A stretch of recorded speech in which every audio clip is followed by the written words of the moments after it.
There is no doubt that Daniel Ricciardo is one of the best drivers of our generation. He made his highest salary to date in 2020, even though he won't be a Formula One driver in 2023. Most of the cost will be paid for by McLaren, with a little push from Red Bull too. In today's video, we'll be talking about the biggest payday of his career and whether he's heading for soft retirement. Let's get into it. To start with, the big payout will happen in 2023. In 2023, the experienced Australian driver will become Red Bull's third driver. He will drive simulators, help build the RB19 that Max Verstappen and Sergio Perez will drive, and make ambassadorial appearances. For this, the company will pay him a whopping $21 million per year. The company has given him an amazing opportunity to continue to do what he loves. But that isn't all. The super racer will also be getting another $22 million from McLaren as compensation for the early end of the third year of his contract. His annual pay for 2018 was the highest of his career, $24.2 million, even though he only raced for a few hours.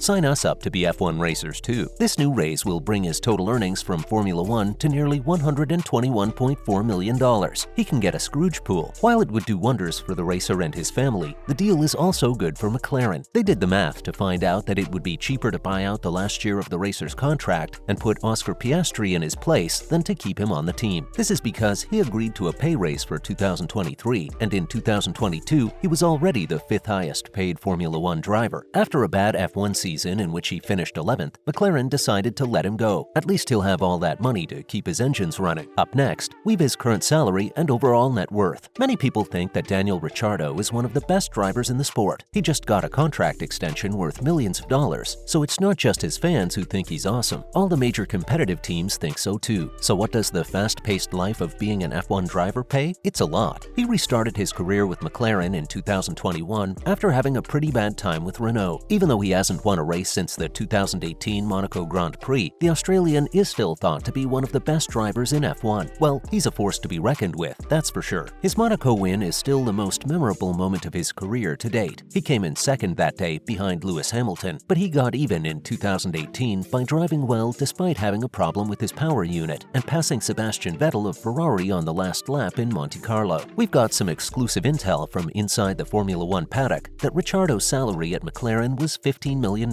per year, making him the joint fourth highest paid driver on the grid. This amount does not include the driver's personal sponsors or bonuses for doing well. Wowza! Forbes put the racer at number 48 on their list of the highest paid athletes in the world in 2020. About $27 million came from Renault, and another $2 million came from endorsements. He's one charming guy. Coming up, Red Bull is paying him an insane amount of money. Do you know what Red Bull's motto is? It gives you wings. What we didn't know was that you could literally buy wings of gold if you're Daniel Ricciardo. If you're a fan of the racer and the sport, you must remember his amazing time with the team. The most exciting parts of his career were his wins with Red Bull, and they made him into the legend that he is today. He earned a huge amount of money out of his $50 million fortune with the company, and all we can say is wow. He's smart with his money too. He started his line of wines called DR3 in 2021, and that's been doing pretty well. During his F1 career, companies like GoPro, Blue Coast, and Puma have paid him to race. He's an amazing force on the track and an absolute charmer off of it. Let's look at his retirement plan as the Red Bull F1 reserve. While he's amassed a huge fortune, it looks like the Australian racer will be stepping down soon enough. His sudden fall from grace over the past couple of years might remind you of a lot of athletes who were at the peak of their careers, but somehow ended up quitting or having to retire. It's hard to see your heroes fall from grace, especially when they're good at what they do and seem like great people on top of that. There's no doubt that the racer has so much talent, but he's had a pretty tough go lately. After 2 hard years with McLaren, he may have to stand down. That means he might be quitting Formula One at the Abu Dhabi Grand Prix. If you've been following his career, you probably know about his problems driving with Lando Norris in 2021. While some fans think that this was the turning point of his career, we think differently. Things started going downhill for him in the summer of 2018 when he left Red Bull for a lucrative contract with Renault. He may have done well with an up-and-coming Max Verstappen 4 years ago, but his decision to leave one of the few cars that could win races was sad for a driver who often talked about being in a race against time to win the World Championship. What's more, he's now the team's third driver. All it takes is one mistake that hurts someone's feelings to leave a mark on their mind. Ricciardo left Red Bull because he couldn't stand being Verstappen's backup driver. Now he's back as the team's third driver for the next season. He plans to race full-time again in 2024, but is this just another example of a soft retirement in the world of sports? In the past few years, there has been an increase in the number of well-known athletes who choose a non-goodbye goodbye instead of the inevitable decline that comes with retirement. For many athletes, retiring is a terrible and deeply personal experience. It's not just the end of one era and the start of the next, but also the end of everything they've ever known. If the Australian racer would be honest with himself, he would admit that he lost sight of his priorities along the way. This is why modern athletes are often told to start planning for life after sports a long time before they stop, or before they're forced to stop. His plans for life after F1 were more important than the present, and he had already changed from a serious race car driver into an Instagram popular celebrity long before McLaren dropped him. After he left Red Bull, he kept pushing hard for the success of his clothing and alcohol businesses as part of a plan to build his brand. Following up, the racer took a much-needed break. Even though Ricciardo has said he will return to Formula One in 2024, his future in the sport is likely to depend on a lot of different things, mainly his attitude with his co-racers and his performance on the track. He's been feeling the heat since his race in Abu Dhabi and has been trying to get himself back on track, but the last couple of years have worn him down a bit, and that's why he might need a little bit of time away from it. He thinks it's important to find himself and work out where his passions lie. He doesn't want to quit. He loves the sport. It's his entire life. While we know he isn't saying goodbye yet or retiring, we don't know what the future holds for him, and neither does he. Right now, he's focused on being the new backup driver for Red Bull and giving it all that he's got. He has said that he may be doing his last 2 races before taking a year off in 2023. In August, his contract with McLaren ended a year early, and he still hasn't found a good replacement for the next season. He is likely to join Mercedes as a reserve driver to stay in the paddock and get ready for a possible return in 2024. The Australian hopes that taking a year off will help him get over 2 disappointing seasons with McLaren and come back as a better driver. Finally, it's not the time to say goodbye. While the driver still has his spirit, it won't be easy for him to make his way back to the tracks. He will have to compete in the driver market in 2024. In an exclusive interview before the second-to-last race of the season in Brazil, though, the racer was optimistic and wanted to take a little break. While he's worried that it might just lead to an early retirement, he's sure that he's making the right choice. He has been weighing the pros and cons of taking a year off from racing, including the possibility that he wouldn't be offered a new contract and the much bigger risk of spending a 3rd straight season with a mediocre team. He would lose his motivation and his standing in the community if he had to go through another hard year. But like everything else in life, nothing is risk-free, and he'll have to take his chances with this one. After his year off, though, things have finally turned around for him. Red Bull came to his rescue and gave him that one chance that he desperately needed. While he'll still only be the 3rd driver on the team, he'll get to do what he loves. It'll be sad not to see the amazing race car legend on the track anymore, but we wish him luck and we can't wait to see where things will take him. That's a wrap for this video. Do you think the Formula One race car driving legend Daniel Ricciardo should retire? Let us know in the comments below. Make sure to give this video a thumbs up and subscribe to our channel for more videos like this. See you in the next one.